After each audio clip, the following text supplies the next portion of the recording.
What was practice like today? It was good. I feel like we came out with a high energy. Everybody knows what this game means to the state of Alabama and everybody who's played here before us. So we're definitely aware of that and moving with a sense of urgency this week.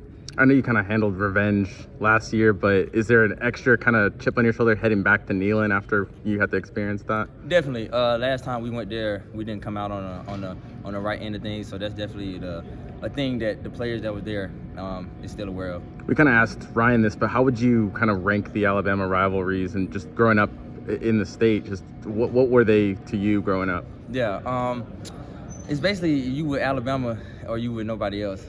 That's kind of how I would describe it. So, and then as a player, that's kind of how it feels every game.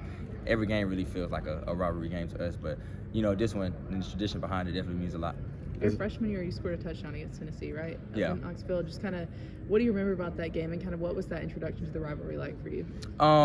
That game, it's kind of different because they had Pruitt there, so it was kind of different offenses and a different team, so to say, opposed to having Coach Hupel there now. But for COVID, it was still a great environment, and the last time I went, it was a great environment, so I expect it to be the same. Are you itching to get a pick this season? Definitely. As an older guy, what do you tell the younger guys that haven't experienced a road environment like you're going to see on Saturday? To just be ready to go in there and execute.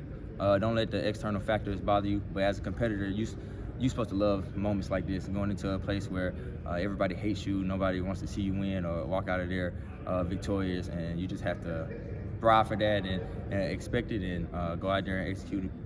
There's been such an emphasis on turnovers. Do you feel like that's maybe caused people to maybe go for the ball first instead of making a tackle? It's something that Kane was asked about.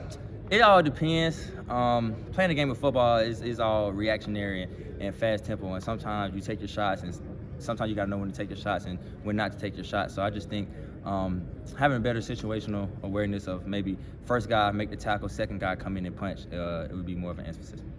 What stands out about Nico, their quarterback?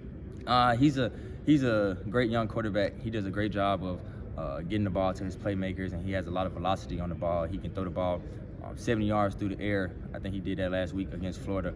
And he's really a guy that knows their offense, and they give him kind of more receivers to go to other than the pass. Sometimes they had some dead sides, but this way they have more outlets for Nico because he is great at escaping the pocket and making plays downfield. You talked about what to tell the young guys to expect in a game like this. In a rivalry game, in this type of environment where there's a lot of passion, we saw it in the end of the first half of the Georgia game, there's a lot of energy, a little bit of a scrum. Yeah. In a game like this, how do you balance passion and emotion, but also kind of playing with maturity and maybe reining it in? Right. That's an emphasis that we've been talking about too, as well, just controlling our emotions and honing in on our assignment. I think if we all just get home and do our job and not let external things factor in and affect us, we'll be okay. But definitely with their tempo of their offense, we're going to be getting back to the ball anyway. So, yeah. How tough is this offense to defend, and how much do you have to excel, I guess, just in open space? Right. Definitely tough, just because they do split you so wide and it's a lot of space but that's where Swarm D comes in and everybody has to get to the ball.